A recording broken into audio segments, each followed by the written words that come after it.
Hi, everyone. It's Tessa. And Joe. From the Unveiling Paradise podcast. Tessa, summer is almost here, and so many of our listeners are about to have their epic destination wedding. And we are so excited for you guys. Before the big day, guys, we want you to make sure you listen to these 3 episodes. Episode 62, Deep Diving Your Wedding Ceremony. Episode 53, Questions Your Wedding Guests Will Ask. And episode 31, the final countdown to your wedding day. And if you're planning your wedding here in Hawaii, hit us up and ask us about our Unveiling Paradise podcast promo. Happy planning. Hey, everybody. Welcome back to the Unveiling Paradise podcast. Hi, Joe. How you doing? Hey, friend.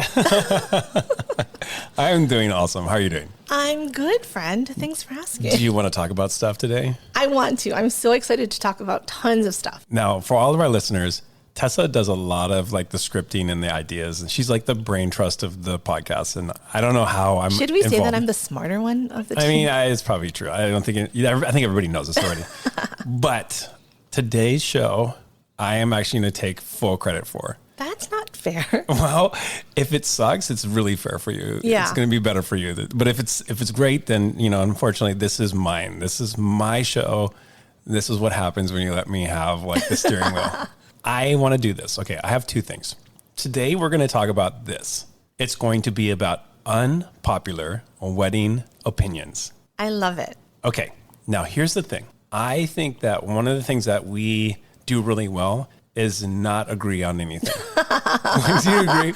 I agree. I don't know if you disagree. Oh, this is tricky. Oh my, I disagree. I have a game, okay? I love games. I know you do, and this is why I think this is going to be fun.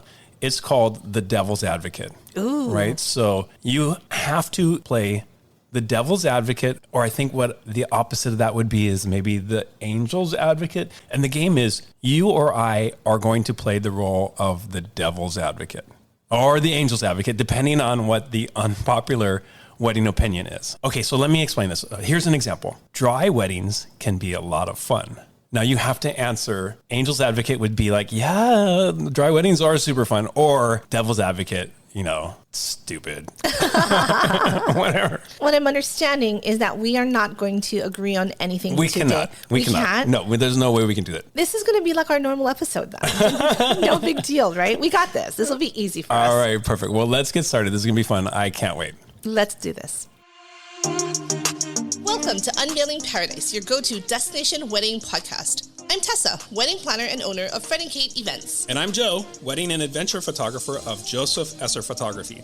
We are based in Hawaii, one of the biggest, most popular locations for destination weddings. We want to share our real-life experiences with you, give you insight from a professional's perspective, and still make sure you're having fun in the process. We're huge believers in the fact that planning a destination wedding can be one of the most amazing experiences, and we want to bring you along. We're so excited to talk with you about weddings, Hawaii, and everything else under the sun. So pack your bags and let's get started. All right. Are you ready for my game? I can't wait for this. This is like out of 40 some episodes, I'm finally scripting some of this. I'm so excited. I love a game. I swear half of our conversations, you're playing devil's advocate to me anyway. You know I do. In every meeting, every conversation we have. So I feel like we're going to nail this one. I think the beauty is we challenge each other's ideas and convictions. And, Constantly. Hopefully we actually come to some kind of, I don't know. Bigger picture meaning of the world. Okay, so here's the rules. We have a handful of different unpopular wedding opinions, okay? And depending on what role you have, either you're the devil or the angel, you have to answer appropriately. Okay. Okay? I got it. Okay, so let's get started. So I started out the show saying dry weddings can be fun. Okay, so here's my unpopular wedding opinion. Got it. You don't need an open bar to have a fun wedding. Okay, and you are going to play Devil's advocate. Devil's advocate. So you do need to have an open bar to have a fun wedding. Why are your eyes starting to turn red, Tessa? I'm just you so are excited. Full of convictions. So this is my thought. As a devil's advocate, you 100% need an open bar for you to have a fun wedding. How are people going to get loose? How are they going to dance? How are people going to lose their inhibitions to dance and party and have a good time? You need an open bar. No one has their wallets. No one's bringing cash. You need an open bar. Yes, I can see that you're convicted. Seems evil too. So what is your thought? Well, okay, so you're right. End of game. I win.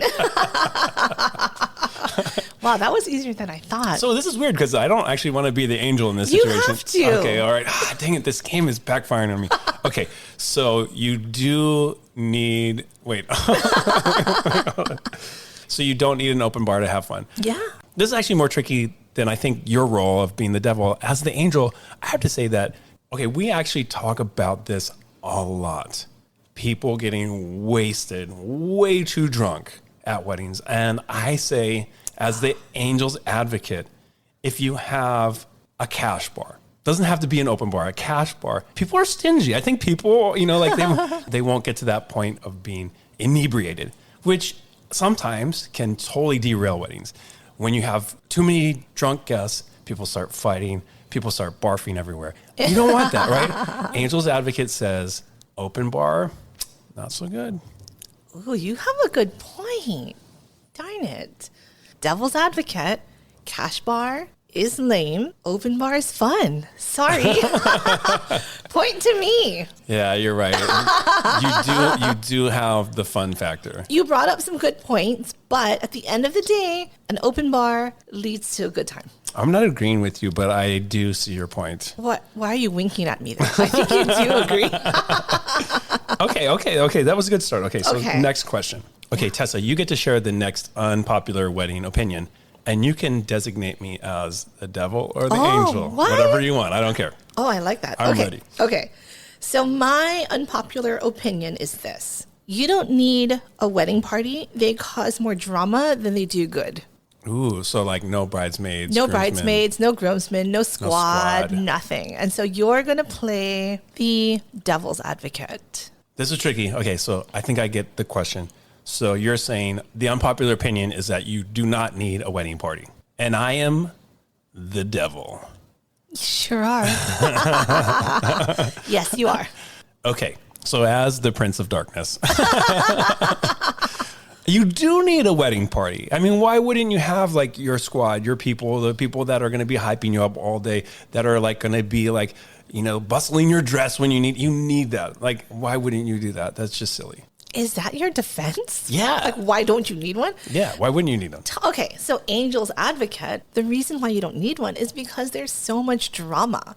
Hair and makeup, the bridesmaids don't like their hair and makeup, or the groomsmen have passed out before we even started the ceremony. I think a lot of times the wedding party brings more drama than they do good to the wedding day. They add more stress. Okay, that might be true for some. It is true for all. However, a lot of times they are your ride or die people that are making sure that you are well taken care of. You need water? Can I help you get into that dress? That's what your wedding planner's for. You want water? You want me to get you into your dress? No problem. Done.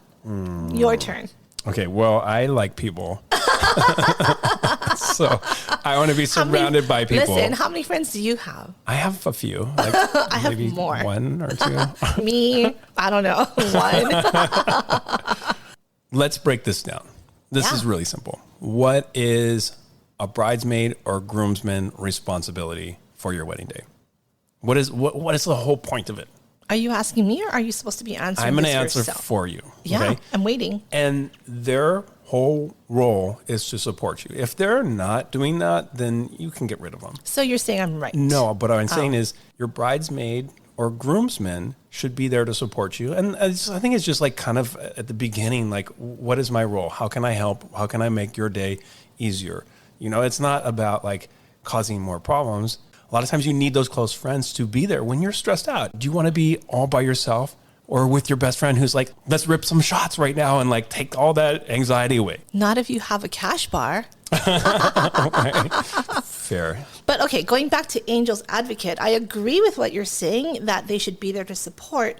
My point is, if they're not supportive, if they're just there for drama, if you need help, if you need whatever, you don't need to have them as your wedding party. They can just be close friends at your wedding. Why do you need a wedding party? That's what I'm saying. Angel's advocate wins. Okay, but I'm saying you have some crappy friends that are just going to cause all this problems. Well, awkwardly, Get some it's new you. friends. It's you. You're the only one that I have to cut. You need good friends. Okay, all right. So I win. Okay, so there's no winning in this game. It's either, fiery inferno that you spend the afterlife with, or, I don't know, pearly gates and like mimosas or something. But there's no winning in this particular game. It's your afterlife that's online here. Why are we playing this game then? I don't know, but the stakes are high. So Winner get takes the answers all. right. See you in hell. Okay. All right, what do we got? Okay, Tessa, next one.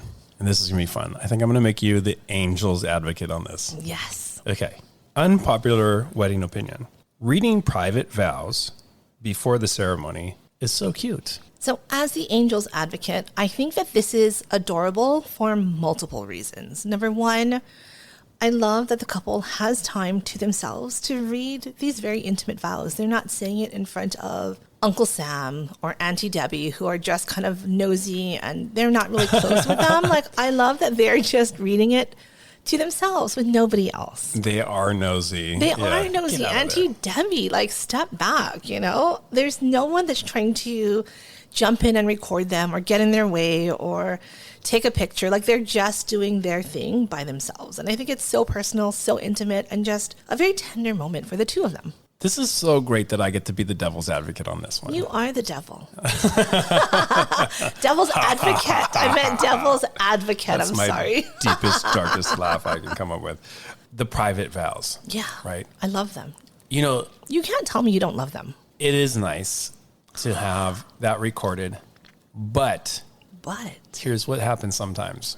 If you only do private vows and you have a ceremony and you don't say anything to each other, right? Then what happens is your guests miss out on that intimate experience. And so it's just kind of, I think if you're doing private vows, you also have to say something publicly. Don't just do private vows. I think it's really actually trending right now is to do private vows, that they will only do their private vows and their ceremonies are so short. And I feel like it leaves the guests missing out on that experience. And that kind of sucks. So do both. It sounds like you're kind of agreeing with me that private vows are cute. Are you reading my mind? I get what you're saying. I think sometimes with my more introverted couples, being so intimate and saying their vows in front of 100 or 200 people is very intimidating. It's a lot. So having that moment to just do it by themselves and then having to be on display and do it again, they're not going to do it. So I think if they had a choice, just reading it privately is the right way to go. Well, if I am truly the devil's advocate, What? I do like seeing people squirm a little bit. Why are you so creepy? Okay, fine. I see your point. It might not be right, but I see your point. What? Thank you. Moving on. Moving on. What you got? Okay, so my next one, and I get to choose what point you argue, right? Yes, you get. It's double whammy. You can choose. You can choose the unpopular opinion and my position. I have a really good one. Okay, ready? You don't need to serve dessert if you have cake. They're the same thing. And I'm going to make you be the devil's advocate. So you have to argue that cake is, in fact, very important. Okay, so let me understand this. So you don't have to serve dessert and cake. They're the same thing. So you're saying that you don't need dessert. Both. Oh, you need both. That's what you're trying to argue, that you need both. Okay, I got it. All right. Because they're so important. Because you love cake. I have nothing to say. Because you love cake. You have to argue the fact that you Fork love tongue is tied. You have to. Okay, so they are not the same thing. No, they're No. not. Cake tastes horrible. Stop.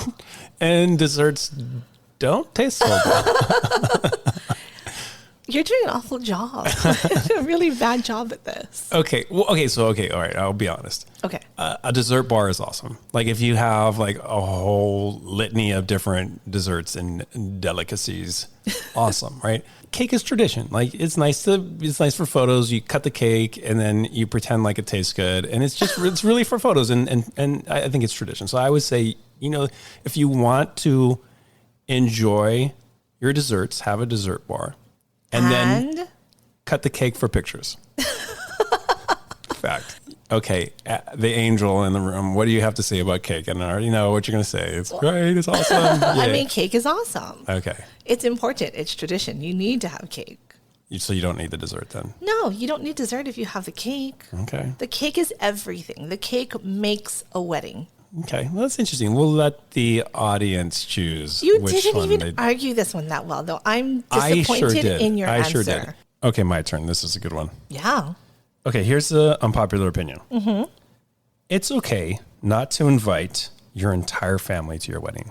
And I'm going to put you in favor of this opinion. So you would be the angel's advocate. I'm the angel's advocate. Yeah. So I'm saying it's okay to not invite your family. Not to invite your entire family. Perfect. I'm in. Okay, Angel. What do you got? Okay. So I'm going to tell you a story about my wedding. Can I do Okay, that? all right, okay. So I had a small wedding, 50, 60 people max. And 50, 60 years ago? Oh, wow. Okay. I'm going to... Okay. So I had about 50 to 60 people at my wedding, and that's all the venue could accommodate. I really picked certain people from my family that I was close with. So, for example, one of my cousins, we saw every week, we hung out. She was one of my good friends, but I didn't invite her brothers. I didn't invite her parents. So it was really hard because it wasn't like their entire family. You know, one of my cousins, he had a wife and 3 kids. That would have been 5 of my 60. I really kind of picked and chose the people that were the most important to me within my family. It was rough, but it definitely made a very intimate and special wedding where everybody there truly was 100% excited, stoked, happy for me. Well, that's really interesting. I wonder when your cousin came home from your wedding, if there's like a little bit of resentment, like with the other cousins that weren't invited. I don't think so. You don't think so? No, not at all. Yeah, interesting. I wonder. No, none. I bet those cousins don't really love you anymore. They still give me Christmas presents. Okay, but more often than not, I think family is something to be hypersensitive to. Sometimes family can totally derail your wedding if they're not invited or, you know, whatever those things are. Do you want to invite unnecessary drama? I don't particularly care for drama. I'd rather avoid it. And I would probably rather have all of those family members, even if I don't like them, you know what I mean? Like you'd rather have them there at your wedding. Then like, you know, all the, I can't believe we didn't invite Jimmy to the wedding. He's so upset. You know, and it's like, I guess as a person, I like to be inclusive to my family members, you know, and I think you want to avoid drama. I think it's kind of like rule of thumb for life. Avoid drama at all expenses. What if it like doubles your budget though? What if it's 300 people instead of 150? Is that worth it? Well, that might be drama that you want to avoid too. So you got to figure out what drama you can live with. I'm just saying sometimes having a smaller guest list, cutting some of the family eliminates some of that budget drama. Fair. But I think on this particular issue, it is a balancing act. It isn't. You have to pay attention to both of those things. Budget, yeah, for sure. But family drama, avoid it. You know what I mean? Okay, so this is my unpopular wedding opinion. Nobody likes the garter toss. And I'm going to have you play the devil's advocate. Okay, of course they do. I mean, who doesn't love somebody's garter, which is a piece of their underwear, flying through the air that a bunch of single men catch? And then, I mean, right? Who doesn't love that? Mic drop. Boom. You're not a great devil. Or am I? Perfect. And scene. Okay, so as the angel's advocate, if I can plead my side. You sure can. I think the garter toss is a little dated. You know, I think a couple things. Number one, it's on the bride's leg for, you know, however long, getting a little hot and sweaty up there. Right. The groom is now in her dress, taking it off in front of her family, her grandparents, her father, her mother, her grandmother, whatever, you know, and then he tosses it to his single friends. Like, why? I don't think there's a need for that. What's the point? Okay, so clearly The reason why is so that everyone can see all the single men catching the bride's underwear in public. Like, why wouldn't you want that? Why wouldn't you want that? Yeah, right? Like, how can we make it better is what I want to know. Money. Yeah, okay. Yeah, actually, that's true. Like, a lot of times guys are like, we're not going to do the garter toss, whatever. And then you strap $100 onto the garter, and all of a sudden the guys are all about it, right? Yeah, it's weird. You're paying a single man $100 to grab your wife's garter. Think about that. Yeah.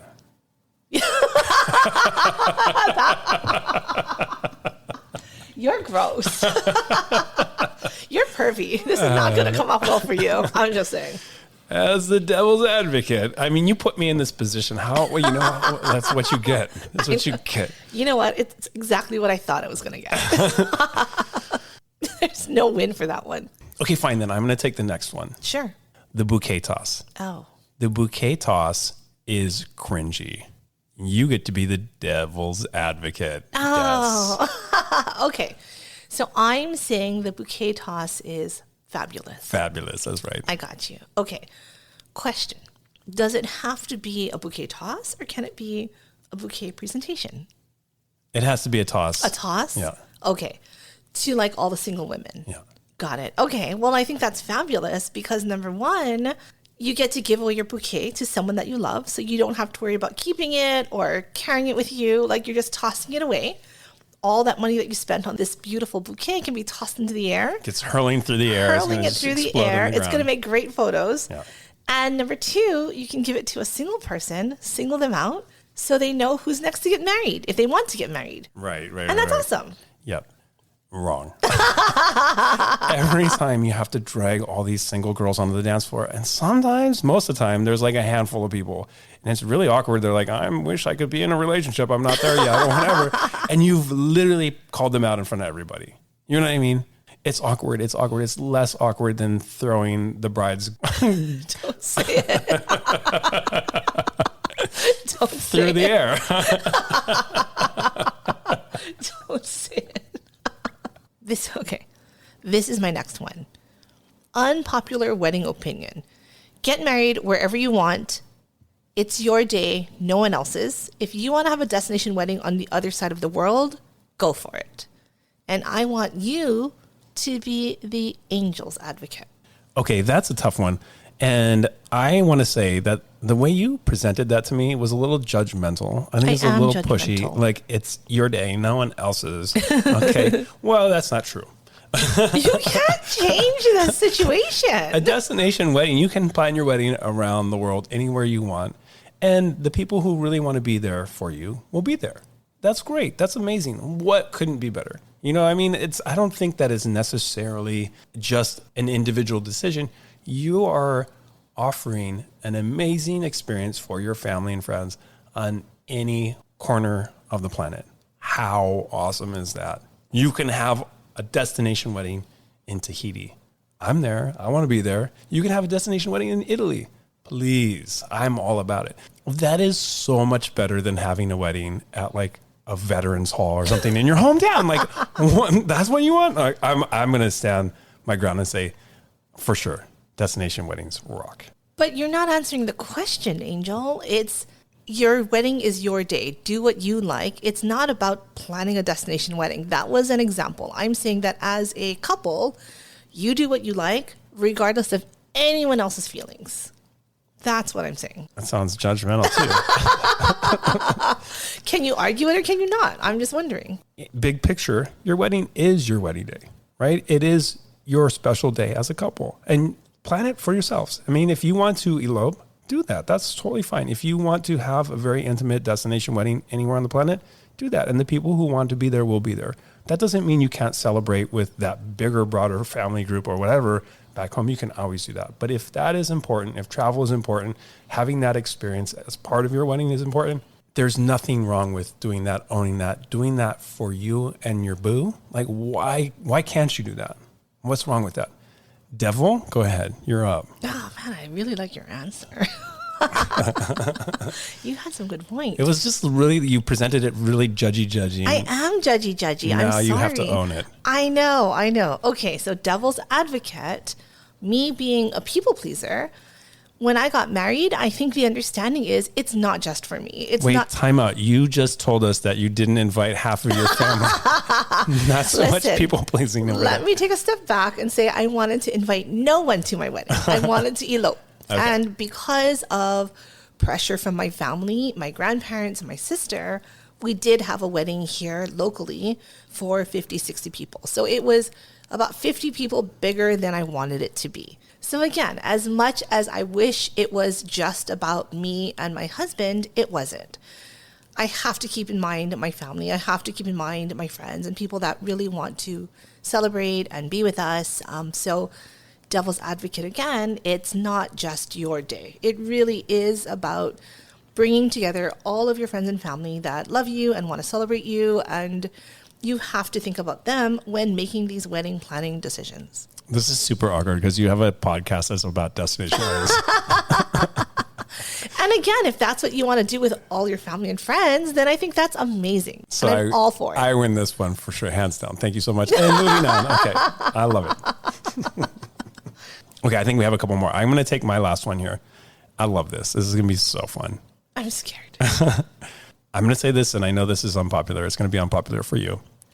But wedding coordinators are overrated. You don't need them. What? Yes. And you get to have the role of the angel's advocates, which means you have to support that statement. Wow. Okay, so wedding coordinators are not needed. You don't need We don't need a wedding coordinator. Okay, yeah, no big deal. I can do that. Literally, she's like starting to tear up. This is really sad. Yeah, no big deal. Whatever. It's okay. It's okay. You'll make it. I have two things, right? Number one, I think budget. If you can't afford a wedding planner and you have other priorities that you want to spend your money on, spend your money there. I think that's really important. If you can have friends and family try to manage on the day of, it's not ideal because you want your friends and family to enjoy, but is it doable? Absolutely. I always tell people, for us, wedding coordinators, wedding planners, our job is to make your day easier. Is it possible to do it without us? Absolutely. Do we alleviate all that stress off your friends and family? Yes. But if you can't afford it, then definitely go without. My second thought is depending on your venue. If you are at an all-inclusive where they have an in-house coordinator, then you may not even need one. So can you do a wedding without a wedding coordinator? Absolutely. Oh my gosh. Okay. That was tough for you. Okay. Sweating. So you're saying you don't need a coordinator if there's one provided at a venue. Yeah, that sounds like you're saying you need a coordinator. You don't need one. We're dispensable, completely dispensable. Okay, first and foremost, if I said anything differently, Tessa would murder me, so I'm not going to do that. Okay, you need a coordinator. We know that weddings are stressful. Your wedding coordinator is going to be the one person that is going to be there unconditionally supporting you, making sure that if there is an emergency, they're attending to it, so you don't have to. I mean, things go wrong on wedding days, and that's why for everyone, we are always saying, have a wedding coordinator. They will make your wedding day stress-free. And that's what it's all about. Having a wedding that you can be there to be present and enjoy. That was too easy. That was kind of cheating. Sorry. Okay, I have one last one. All right. Okay, and this is going to be an unpopular wedding opinion. I think I already know where you're going to go because I already put this in your face. Okay. Don't cry. Okay. Don't freak out. But I have had couples tell me I know what you're going to say. True story, that wedding photography is not important. I knew it. I'm just telling you facts. Like, this is what I've had at least 5 couples tell me this. They didn't want to book wedding photography. And I want you to play the angel's advocate. So I have to agree with them. You have to agree with them. Okay. So here we go. This is a dumb game and I quit. So I win. Yay! So I win. You need a photographer. Come on, give me a break. How do you need one? Okay. So this is really awkward. I've had weddings before where the couple didn't want to have a photographer, but to the parents, it was really important. So mom hired us to shoot their wedding and they were like, just not into it. They didn't want photos. It was like something that they wanted the least. Parents bought the photographer. We shot it and it was fine and everything, but like, it just wasn't important to them. I think that's like true for any part of your wedding day. If you don't want a live mariachi band at your wedding, don't do it. Like, and if the photographer is your live mariachi band, then I understand that. and I think there are different vendors in different categories across the board that just may not be important to a couple, then I think it's okay to skip those vendors. I know you're struggling, but I want to tell you that as the devil's advocate, I 100% believe that you need wedding photography. It is so important. After your wedding, it is one of the few things that you can take that's going to document your day, right? There's video, there's photo, and there's really not much else. The cake is gone, your catering, your DJ, the flowers, but your photography is timeless. It is going to be there throughout your generation, your kids' kids. And I think that's so important to help remember your day. Why wouldn't you want wedding photography? And again, style, personality, all of that's kind of different, but I believe that every single person should have some form of wedding photography. Okay, Tessa, how did you think I did today with scripting this episode? Did you like it? Was it fun?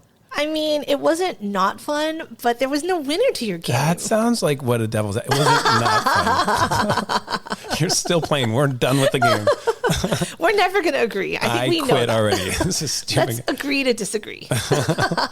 Okay. Well, we want to hear from you guys. Who is the devil and who is the angel on this podcast? Whose answers do you agree with the most? And are there any unpopular wedding opinions that you want us to talk about? Anything you want us to debate? We'd love to have them on our show. So send us your questions, send us your comments, and we will try to answer them on another episode. Thanks for listening. And please note that this is the first and last time Joe is ever scripting for our episodes. All right. And we will see you guys on another episode. Bye. Thanks for listening to another episode of Unveiling Paradise. If you enjoy our show, please follow us and rate us on Spotify or wherever you listen to podcasts. It would really mean a lot. And don't forget to also get on our mailing list and follow us on Instagram. Just do it already. Until next time, this is Tessa. And this is Joe. And don't forget, your happily ever after is just a plane ride away.